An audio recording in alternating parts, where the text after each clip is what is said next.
Hey, this is Rod Cleef, and you are listening to the Mailbox Money Show with Bronson Hill.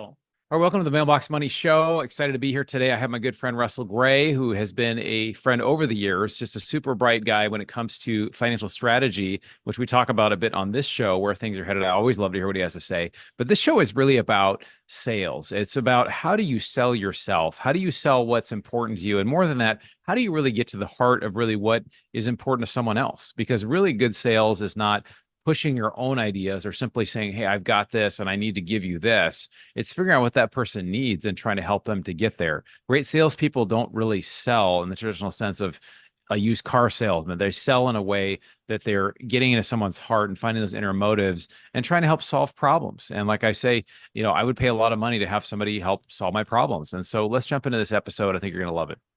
All right, welcome to the Mailbox Money Show. My name is Bronson Hill. Excited to have you with us today. And we have my good friend Russ Gray with us in the house. And we're going to talk about sales. We're going to talk about why sales are important. Robert Kiyosaki, the author of Rich Dad, Poor Dad, says that sales is the most important skill. If you don't know how to sell yourself, you don't know how to sell yourself in a job, in a business, in a relationship, you're going to be very limited on your choices in life. And so it's become more and more widely acknowledged that sales skills really are the most important skills, particularly as things become more automated, as AI and the other things are involved. Having soft skills to be able to really, as Russ would say, touch the heart before you try to touch the head or try to sell somebody something is really important. So I've been through a sales training twice. It's that good. I think you're going to love this interview. Russ, how you doing today? Welcome.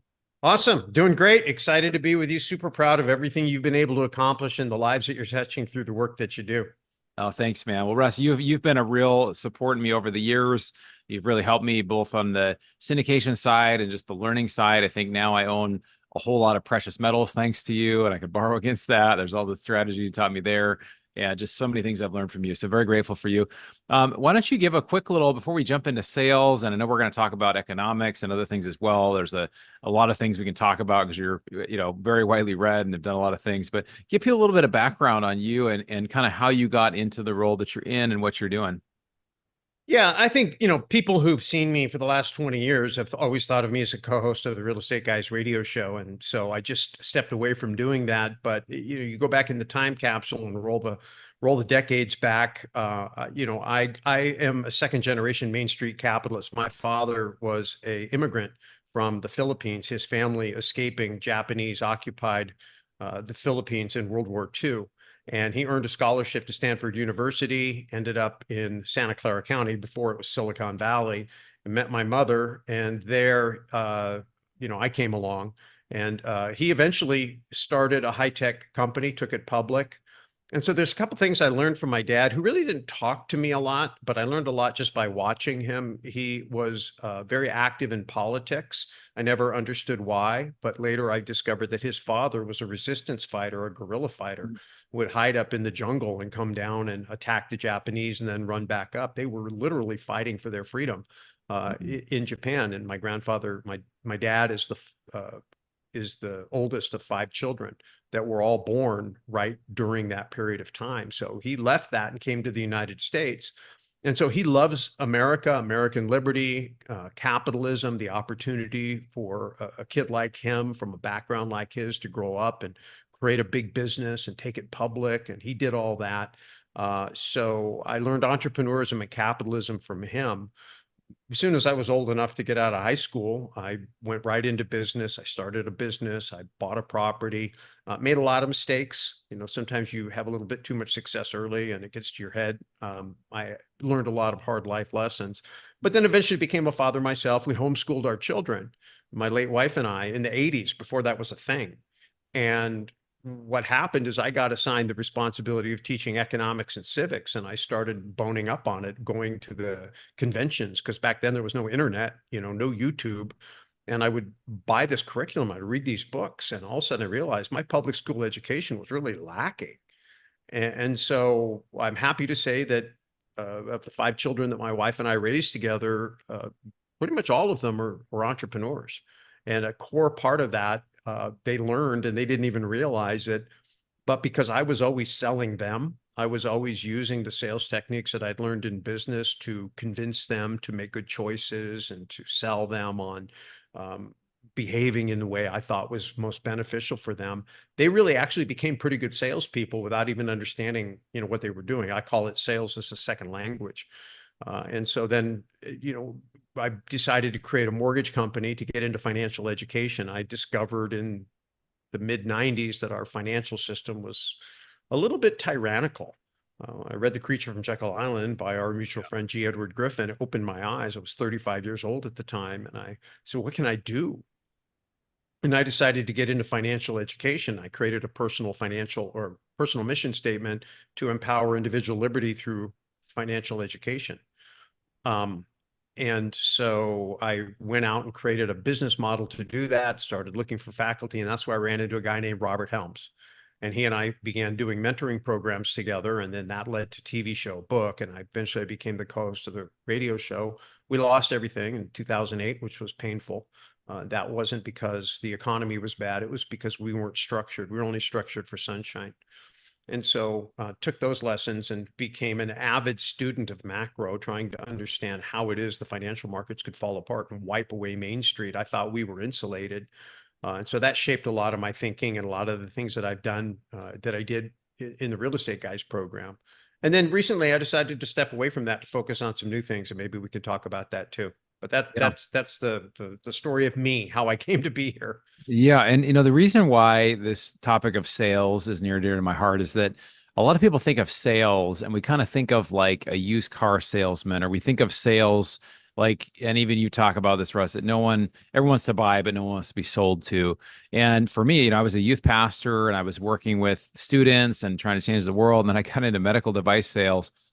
And I realized, some of these things that Warren Buffett talks about, or people talk about, that people only work with people they like and trust. And just really good salespeople are helping, right? They're helping people to solve problems. And I know we all do, people that are in business or in life, if we have problems that we need help solving, if somebody can come along and do it, package it in a way that I can receive it and we can have a conversation about it and they can help me solve it, and it's a super valuable problem to me, I'm willing to pay a lot of money to solve those problems, right? And I know you are as well. And so that's where sales, if it's packaged the right way, I think it's one of the most valuable things. That some of the best salespeople, a lot of people don't even know they're salespeople. They're just going out and they're doing their thing and be like, oh, I love that guy, whatever. And they're out selling. It has this totally different connotation than somebody who's kind of a sleazy salesperson or a car salesman. So I think one thing I really loved about your program, like I talked about, is a lot of times we try to feature and benefit people, right? We try to tell them that, oh, here's what you need, this, and this, and this, even after we hear everything they need.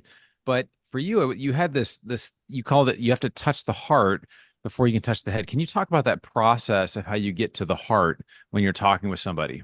Yeah, the core of the training that I received and eventually refined and modified, which was an amalgamation of what I learned from IBM, Xerox, Tom Hopkins, and various people that I worked with as I was out in both corporate America and also across the kitchen table. I've been involved in selling life insurance and investments, mortgages, corporate sales, business to business selling. I've created a lot of strategic alliances, but fundamental to everything is a human being's on the other side of that equation.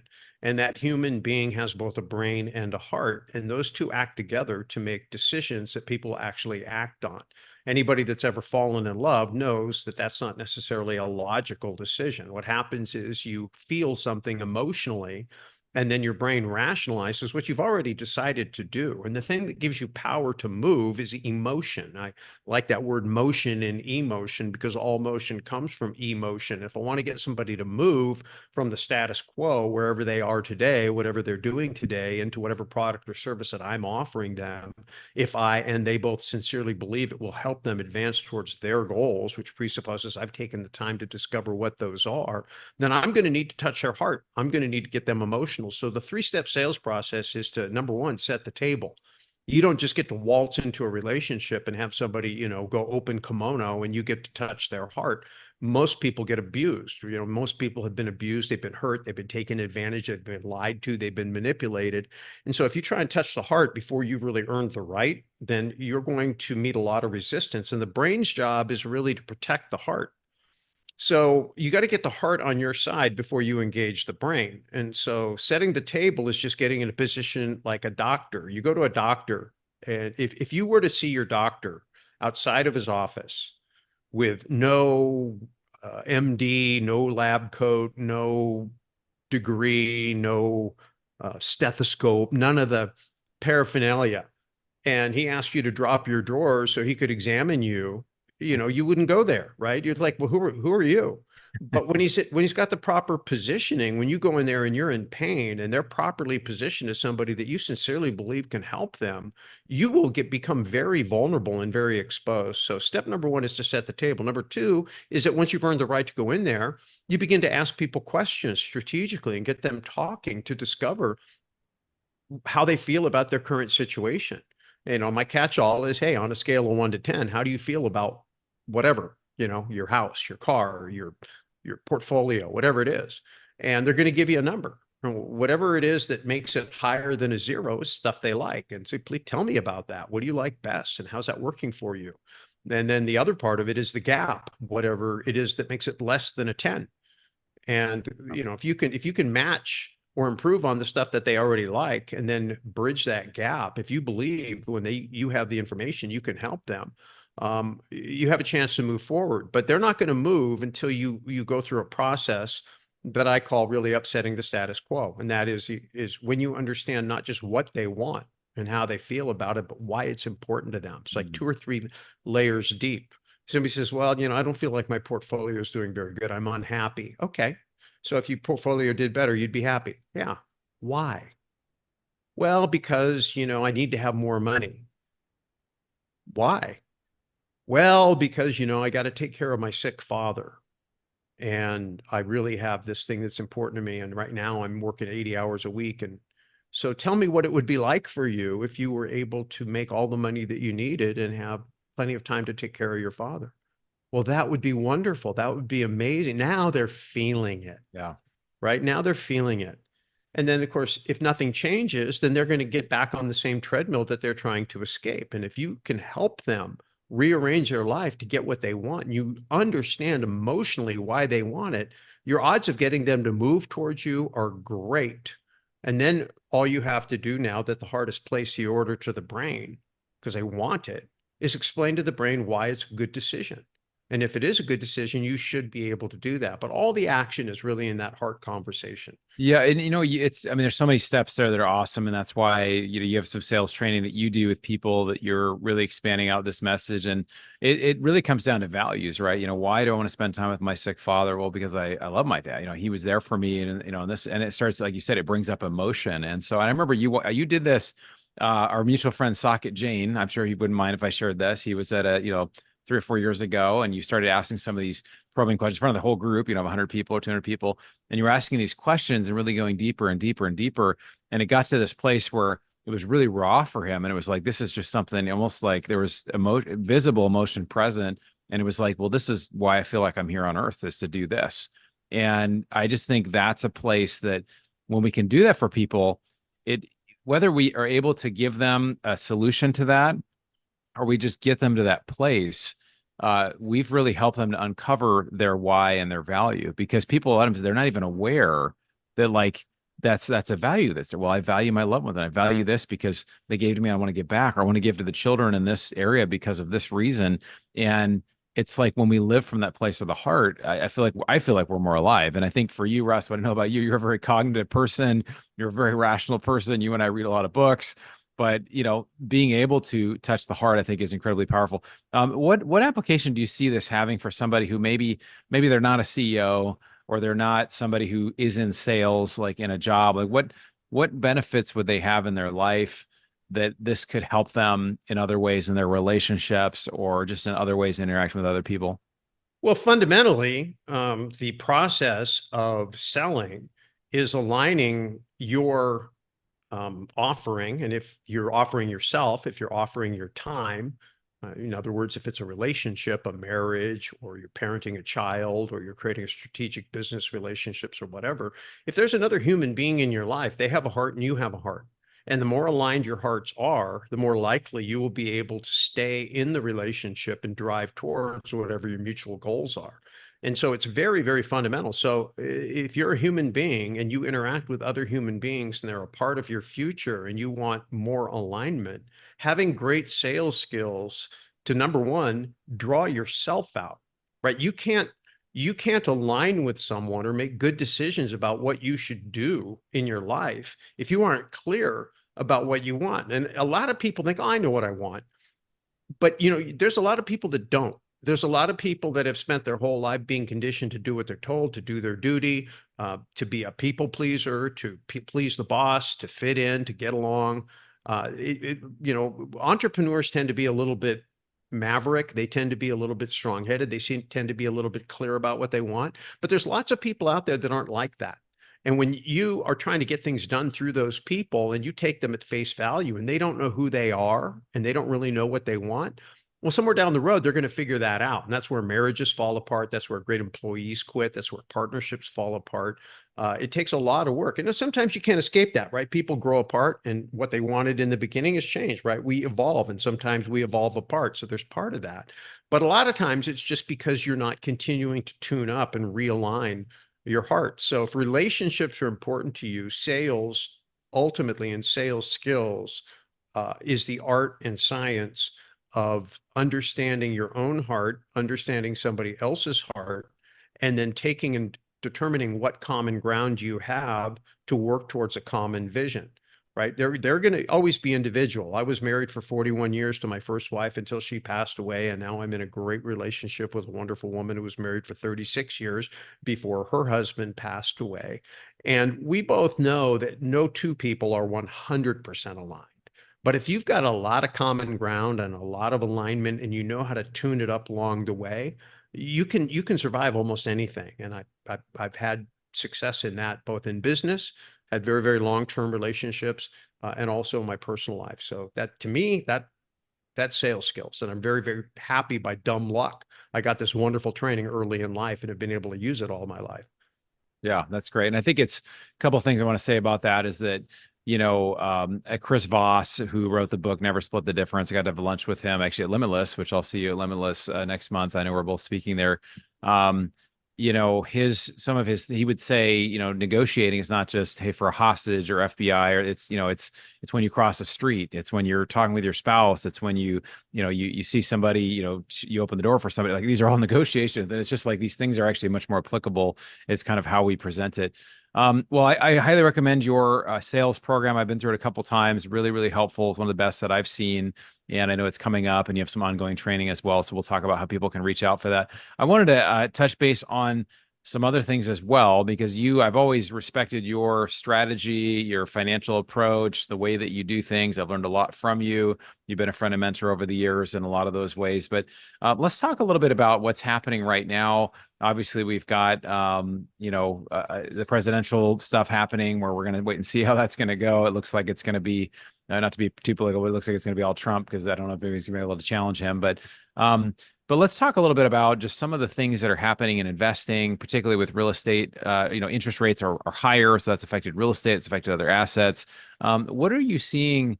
I guess we'll just kind of start with that. Like, what do you see happening in the market? Do you think rates will continue to stay higher because inflation has been persistent and may actually be much higher than what's reported?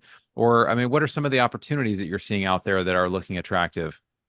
So I think that understanding the price of money and how money is priced, or really what we'd call currency. We think of it as money, but it's not really money. It's currency, dollars, US dollar.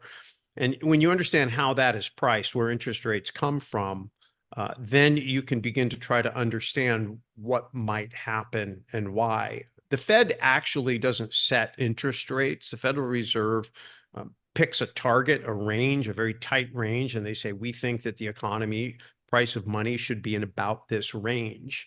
And then they have the ability to print money out of thin air and purchase government debt, which is where interest rates are set. And I can go into greater detail to explain that, but it's the price of the bond versus how much interest it throws off. And when the price of the bond goes up, meaning people are bidding on it, bidding it up like a stock or a house, and the rent or the income doesn't change, that means the yield goes down. So it's like cap rates on apartment buildings, if you're familiar with that, right? If you bid up the same income higher and higher, the cap rate goes lower and lower, which is great when you're a seller. It's bad when you're a buyer. And so it's the same thing in the financial markets. And so when you understand the people who are buying those bonds, it come from two places. They're either private people who are using existing money to purchase it, or it's coming from the Federal Reserve that's printing the money out of thin air, which is expanding the amount of money that's out there. And the money gets into circulation when the government spends it. So the Fed controls what's called monetary policy, and they set this target interest rate, and they make decisions about selling bonds or buying bonds in the market, either constricting or expanding the money supply and affecting how much is available to the private sector.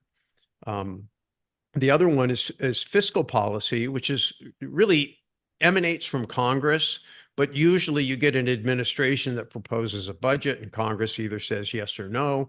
And we haven't had a balanced budget. There's no balanced budget amendment. So they deficit spend like crazy. And that's been a big problem. And will eventually have an impact because, you know, you were on the Investor Summit probably 2-3 years ago when I was pointing out that the debt service on the outstanding debt for the United States had gone over $500 million a year. Today it's over $1 trillion a year.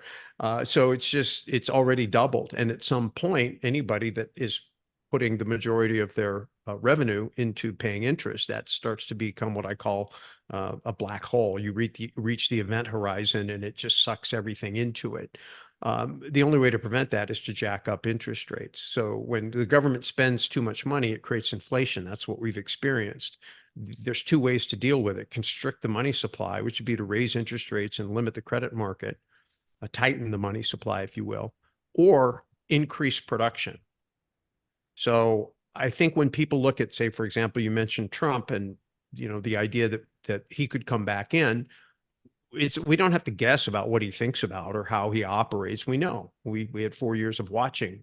He attacks the components of cost. He goes after energy. I want lower energy costs. He goes after interest rates. He badgers the Federal Reserve to lower interest rates. He is not afraid to use debt, but he uses it like a real estate investor. He tries to use it productively. He's not afraid to spend money like tax breaks, but he does it strategically on things that will increase production. So I think when you hear a lot of mainstream economists and talking heads talk about what's going on financially, they only ever focus on the demand side, and they just assume supply side is static. And when you shut down an entire economy like we did in COVID and the supply side went way down, at the same time, you're sending out stimmy checks, which is increasing purchasing power. You don't have to be a rocket scientist to figure out what the result's going to be. Prices are going to go up. Well, the reverse is true. The reverse is true. So if you're able to really stimulate production, then you can spend and you can use debt, but it's productive. So that's the difference between having a business person in charge. And I'm not stumping for Trump. I'm just understanding the way the guy thinks. And I understand the way the other people think. And, you know, if I had to pick the one whose thinking I think makes more sense in the real world, it would be the people who believe in stimulating production rather than crushing demand. I mean, I'm a consumer. I don't want to have my purchasing power shrunk. I want it expanded. I want more stuff. The only way to have more stuff for less is to really increase production. So those are the kind of policies I'm looking for. If we get policies that create inflation, the answer is going to be upward pressure on interest rates. And until we have clarity on whether we're going to get an increase in supply, then I think more productivity, I think that we should expect interest rates to be stubbornly difficult compared to where we've been. If we, in fact, get a lot of production, and we may be able to get some lower interest rates because inflation will be muted, even though we're spending a lot of money and even though there's a lot of economic activity. So that's what I'm looking for. We'll see what happens. Yeah. Well, it's like game theory or complexity theory. There's so many different, you know, I think Jim Rickards talks about this too, right? There's just so many different inputs. You change one thing here and it's like, I describe, you know, finances, it's like a board game where the rules and the systems are changing it all the time. So you're constantly keeping up with what's happening and well, this here and this happens here. And if you can just think 2 or 3 steps ahead and get ahead of it, sometimes you can, so, you know, for us, we were looking right now for the first time in a couple of years, we're getting back into apartment buildings. where we're seeing stuff discounted 20 to 30% of where it was, because for a while sellers could hold on. There was things they could hold on because of their debt, but now it's like these things they can't refinance. So there's some distress in the market. And so it allows for some opportunities that are there. And then we think, we've really slowed down, especially the last couple of years, building more.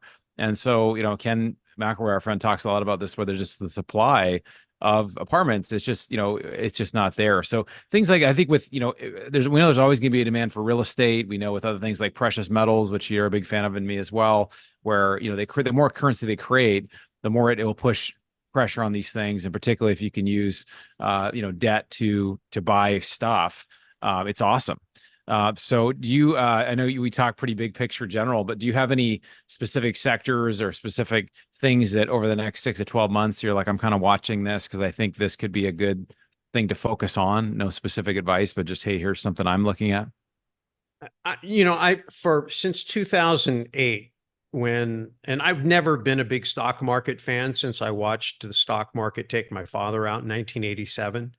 I've always been leery of it. I dabbled in it, did some day trading and things during the dot-com boom, and then ultimate bust scared me. I realized I was playing with fire, and that no matter how smart you were, no matter how diligent you were, what computer program you bought, you were really betting on so many things over which you had no control. And there were so many insiders and people that had information you didn't have. It was really dangerous. I'm not saying people out there don't do it and don't do it successfully. I just felt like for me, it was way too far out on the risk curve.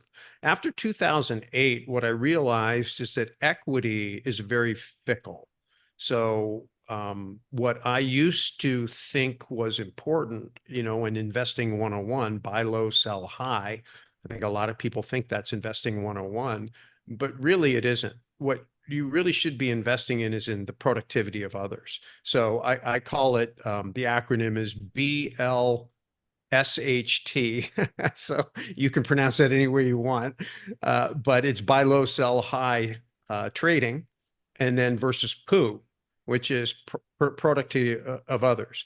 And so what I realized in 2008, when I was being wiped out because I was investing kind of buy low, sell high, or buy low, refinance high, that the guy who was winning in the very same market I was losing in was investing in the productivity of others, which is income. Later, I spoke at the New Orleans Investment Conference when Robert Kiyosaki was writing his book, Second Chance. And I pulled up charts that I got from the Federal Reserve St. Louis website. And I just contrasted the bubble in housing versus rents in housing. And you could see very clearly the bubble shaping. And of course, in hindsight, it's obvious as could be. But when you were in it, you kept extrapolating forward. Hey, 2004 was a great year. 2005 is going to be better. It was. 2005 was a great year. 2006 is going to be better. 2007 comes along and it's like, it's flattening out a little bit. Yeah, but, look at the overall trend. It's just a little correction, and all of a sudden 2008 comes and the bottom falls out. But meanwhile, the rents were very, very stable. And in fact, because when the equity players got cleared out, and people lost their homes, they became renters. It actually put stabilizing upward pressure on rents. At the same time, prices were coming down. And of course, as you just alluded to earlier, same thing's been going on a little bit in the multifamily space, because as cap rates fell and people had to go further out on the risk curve with their capital stacks, short-term lending, adjustable loans, bridge loans, all the things that have blown up a little bit when the interest rates came up too quickly and didn't subside, people got bled out. And what the Fed was really doing is they had instituted through their zero interest policy a whole lot of excesses in the market, and they were just squeezing the excesses out. Well, if you happen to be out there on that bleeding edge, that you were part of that group that the receding prosperity took out. And if you're further in the risk curve, then you realize that you have staying power. And so you really focus on cash flow. So to me, cash flow is real. Gold is real. Oil is real. I think if you're investing in things that are real, and not real estate is not real in and of itself, because the price of real estate is very fake, because it's grown out of the paper markets. It comes from the credit markets. And, I try to explain to people all the time, Kiyosaki's the master. He's been doing it for years. really emphasizing the importance of cash flow. Same thing with stocks. If you're going to invest in stocks, just purchase a stream of dividend income at a rate that makes sense to you. And don't worry about what the share price is. Right. Doesn't matter. But just what is the company's history of producing dividends? And is, when you purchase that stream of income, is it likely to continue? And is it a decent investment? And if you get an equity pop, you get an equity pop. And if you don't, you don't, but that's not really what you're buying. So to me, that's where you want to live. If you do end up with some air, what I call fake equity on your balance sheet, which is real estate is fantastic for creating that, then do yourself a favor and every once in a while take some risk off the table by converting that equity, that fake equity, into real equity, which is what I would consider to be precious metals on your balance sheet. And, I've been teaching that since 2018. And I think people that heard that teaching and did the things that I was talking about are done well. It's no secret that gold and silver, but gold in particular, has had a pretty good 2024. And you didn't have to be a rocket scientist to see it coming if you just understood fundamentally what was going on. People would say, oh, when interest rates go up, gold's not going to do well. But that's not what happened, because that's not what it was about. It was about trying to find some safety from a bond market that was imploding because of rising interest rates. Yeah, no, it's great. I love, and I did that 2018, 2019, 2020, bought a lot of metals, and I've done very well with that. So I'm grateful for that, Russ. Well, and I want to say this first of all, you can talk about a lot of things. We could be here for a long time talking about a lot of great things, and I would get a lot out of it. And I feel like our audience does too. But when you talk about, you mentioned this before, going from cash or from dollars to asset to cash flow. That's what it is, right? It's basically taking money off of taking this currency, which isn't money, and money and currency are actually different, or what actually stores value, buying something that cash flows, and then getting assets that you can have liquidity, you can have an inflation hedge. It's all built in. Gold and silver provide that, which is huge. And there's other things as well. So we could talk a lot more about that, but I just want to say, Russ, I really appreciate you being here today. Gotten so much out of your sales training, out of just the different things that you've innovated. And then of course, you as a financial thinker. So really grateful to have you today. Why don't you tell people how they can follow you, particularly with your sales training coming up, as well as some of the ongoing training you're doing? How can people reach out and connect with you? So I think the easiest way to keep track of me right now is just to send an email to follow@russelgray.com, RUSSELLGRAY, russelgray.com. And then wherever I end up, whatever I'm doing, as you know, I stepped away from co-hosting the Real Estate Guys radio show. I haven't launched my new channel yet. It's going to be called Main Street Capitalist. It's going to be very focused on helping people earn big, invest smart, and live free. Those are my 3 tags. I had a chance to guest host Robert Kiyosaki's radio show a few weeks back and kind of soft launched the Main Street Capitalist brand. Interviewed a young lady who had a shift in thinking based on going from being a political science major and having never worked in the real world to becoming an entrepreneur and realizing all the things that she believed in before she'd ever lived in the real world made her life a lot more difficult in the real world. And so it's a really interesting transformation. So if you get a chance to look that episode up, you might take a look at it. And then, of course, I'm a partner with Ken McElroy, George Gammon, Jason Hartman, Robert Helms in Collective Inner Circle. It's our high-end mastermind. We're going to be talking about that at Limitless Expo, Tarl Yarber and Kenny McElroy's big event that you're going to be at coming up at the end of August. So that'd be a great place to come find me, say hello, hear more about Collective Inner Circle and some of the other projects that I'm involved in. Awesome. Thanks so much, Russ. Appreciate it. Look forward to connecting with you soon. We'll see you at Limitless and at some of your sales training coming up here. Thanks, Bronson. All right. Well, I love this episode. I love any chance I get to talk to Russel Gray. Just always learn something. Love what he said about economics as well as the sales side. And so I encourage you, if you've never done any sales training, if you say, hey, I work in accounting, or I work in a law firm, or I have a business, I don't really do sales. I encourage you to maybe take a little more look and say, how are you inspiring the people in your life? How are you helping them to get below the surface and see what's important? Because somebody who's really, and we use a different term, it's kind of couched as sales, but really it is really trying to understand what makes a person tick and helping to be somebody who solves problems for people. In my opinion, that is a great salesperson, right? And we wouldn't necessarily call it that, but that's what it is. And so I look at this as a personal development skill. If you want to grow it, please do reach out to Russ. We'll have his stuff in the show notes of the link below.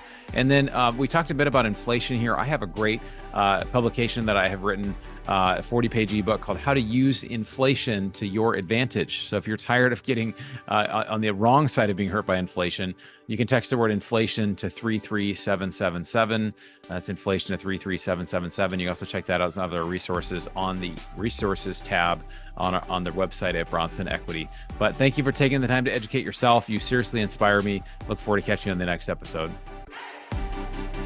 You've been listening to the Mailbox Money Podcast. For more free resources, articles, and videos, go to bronsonequity.com. There you can download your copy of the special report, The Single Best Investment Strategy During and After a Pandemic. None of the information shared here is an offer to buy a specific investment, and this is for educational purposes only. Consult your financial, legal, and tax professionals and use your own common sense before making any investment decisions. Thanks for joining us, and be sure to tune in next time for more Mailbox Money.